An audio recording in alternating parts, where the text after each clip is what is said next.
欢迎收看今天的汉天新闻，我是赵子彤。首先来看美国国内消息。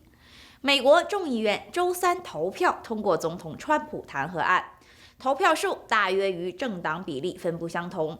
229位民主党议员投下赞成票，195位共和党议员则是反对。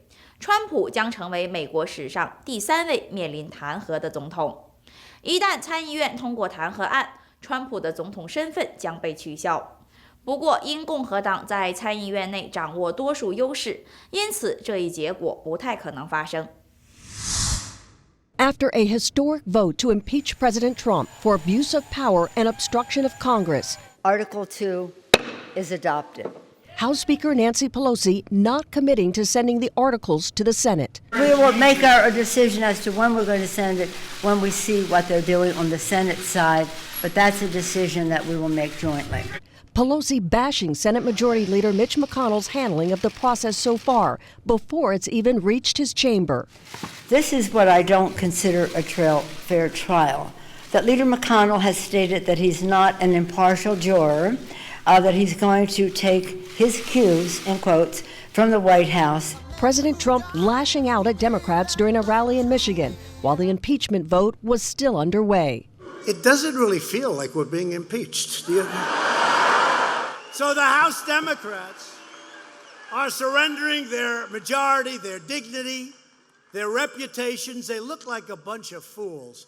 Behind the scenes, some progressive Democrats urging their leaders to withhold the articles until McConnell agrees to incorporate some of their demands, including allowing witnesses like Acting Chief of Staff Mick Mulvaney and former National Security Advisor John Bolton to testify. Will he negotiate with Chuck Schumer, or will he, as he has indicated, sadly, merely do the president's bidding?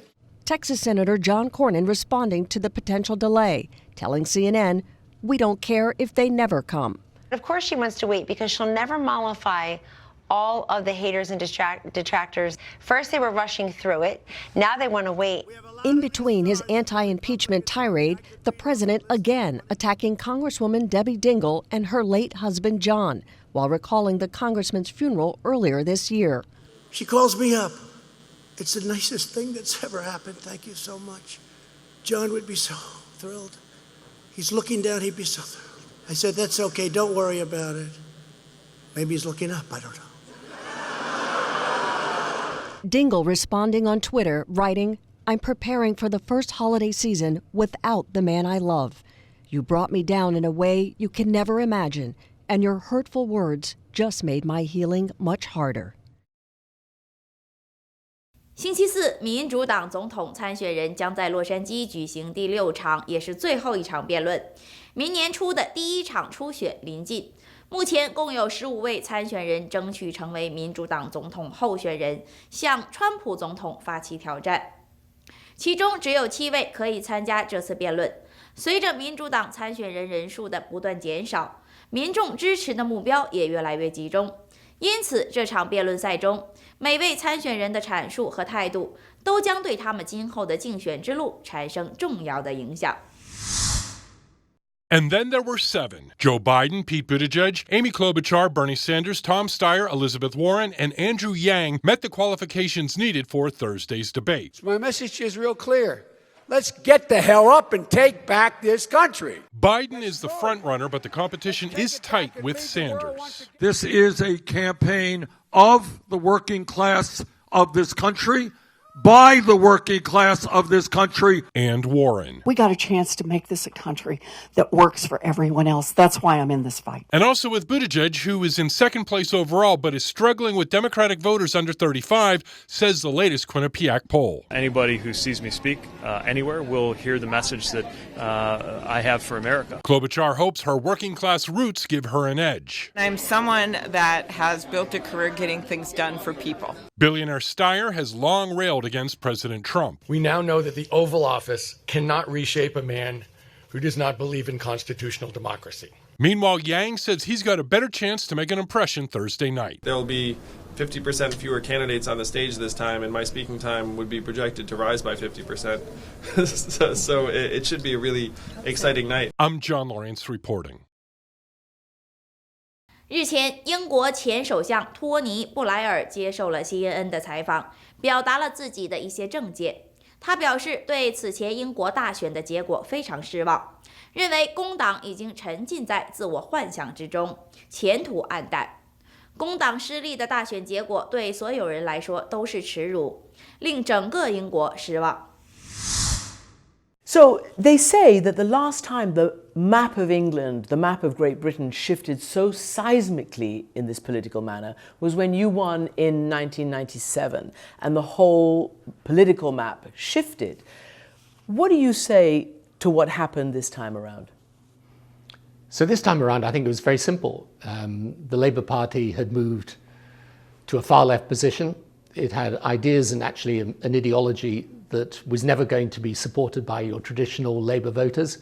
And of course you had Brexit. So the combination of those two things meant that the Labour Party, which had frankly a sort of indecisive position on Brexit, and then a far left leadership that was unacceptable to our traditional support, that's your explanation. And actually you don't need to be a political genius to see it. You need to talk to be on about 5 doorsteps before you realise it. It was also personality. I mean, I know you've talked about a hard left move in the Labour movement, the Labour Party, but it was also about personality. I guess, do you think a new person is enough to change Labour's electoral fortunes? Absolutely not.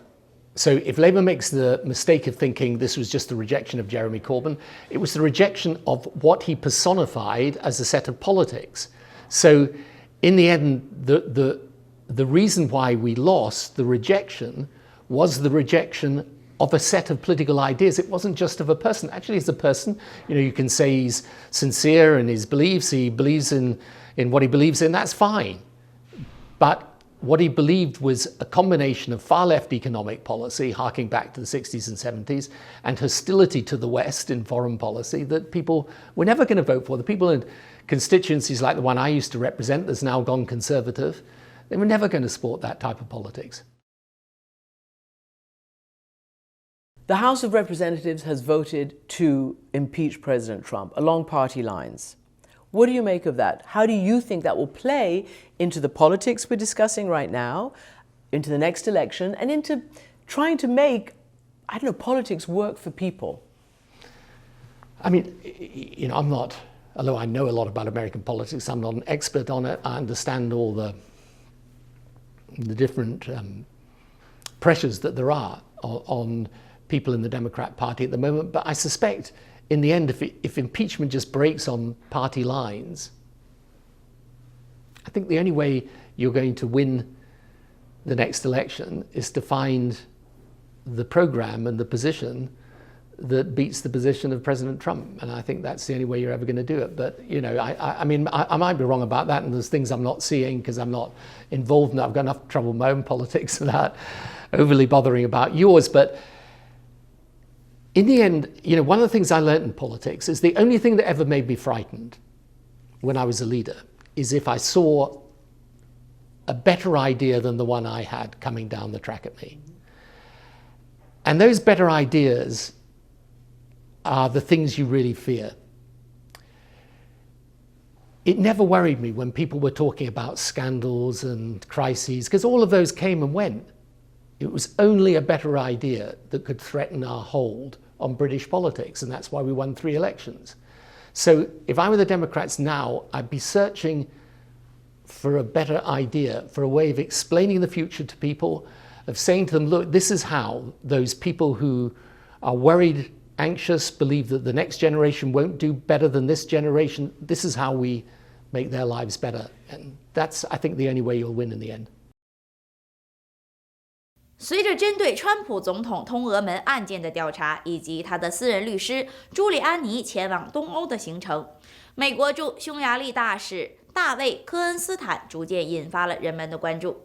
科恩斯坦的政坛经历异常传奇，而现在最受瞩目的部分，莫过于他几十年来都是川普总统非常亲密的好友，对美国和东欧的关系也起到了至关重要的作用。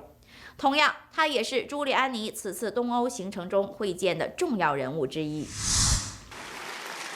It was an Independence Day to remember. hosted by one of President Trump's oldest friends, the U.S. ambassador to Hungary, David Cornstein. Like the president, Cornstein enjoys putting on a show. Singer Paul Anka was flown in to serenade the guest of honor, Hungary's far-right authoritarian leader, Viktor Orban. And it is my distinct pleasure and my great honor to introduce my partner and my friend, the Prime Minister of Hungary, our guest of honor, Viktor Orban. 4 years ago, such a fawning display would have been unthinkable. But under President Trump, the U.S.-Hungarian relationship is blossoming once again. And that's in no small part due to the appointment of Ambassador David Cornstein, And hello, Hungary. an 81-year-old jewelry magnate from New York City with no relevant political experience beyond a decades-old friendship with the president. I became a diplomat. Who the hell would have figured that? I became a diplomat. I know our president. Political appointees on both sides of the aisle are often inexperienced and sometimes ineffective. But Cornstein has a direct line of communication with the president. He was instrumental in arranging a White House visit for Orban, despite protests from both parties. Probably, like me, a little bit controversial, but that's okay. That's okay. You've done a good job. One of Orban's many controversial moves has been to force the U.S.-accredited graduate school Central European University, founded and funded by George Soros, out of Hungary. CEU President Michael Ignatieff says that while Cornstein publicly vowed to help the university in its dispute, privately he quickly capitulated to Orban. Why would he be unwilling to push for an issue that's so clearly in American interests? I don't understand, to tell you the truth. But somehow I think Mr. Cornstein began to think, this is a liberal institution. I'm closer to a conservative like Orban than I am to the ideals of the institution. And what's disturbing about that is that shouldn't be the issue. For the government here, his appointment has been a gift, bringing Hungary back into the U.S.'s good books while appearing to demand no real concessions.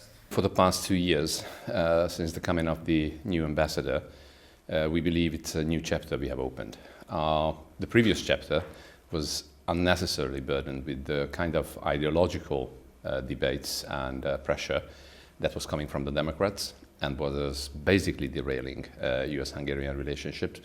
Cornstein's office declined a CNN request for an interview, citing the ambassador's busy schedule.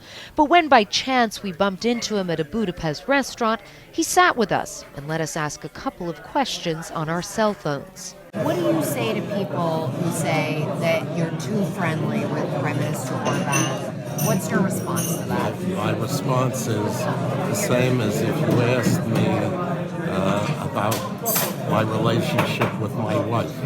We're married 50 years, and we have a good relationship, but we have our days where they're not so good and we disagree upon certain things.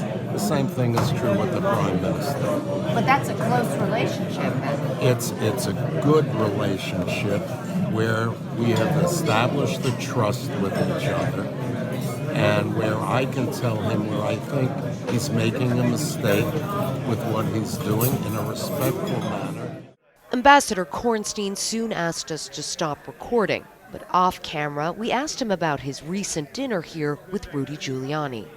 He would only say that the men are close personal friends and that he hadn't even asked Giuliani about the purpose of his visit here. Throughout the conversation, though, Cornstein seemed unfazed by criticism that has come his way. He told us simply, I report to one man only, and that is the President of the United States. And so far, nobody has told me they don't like the results of what I'm doing. Privately, though, some fear that the ambassador's actions undermine American interests here, and that Trump's disregard for diplomatic norms could deal a blow that will last much longer than Cornstein's tenure and have repercussions far beyond Hungary. Clarissa Ward, CNN, Budapest. 休息一下，马上回来。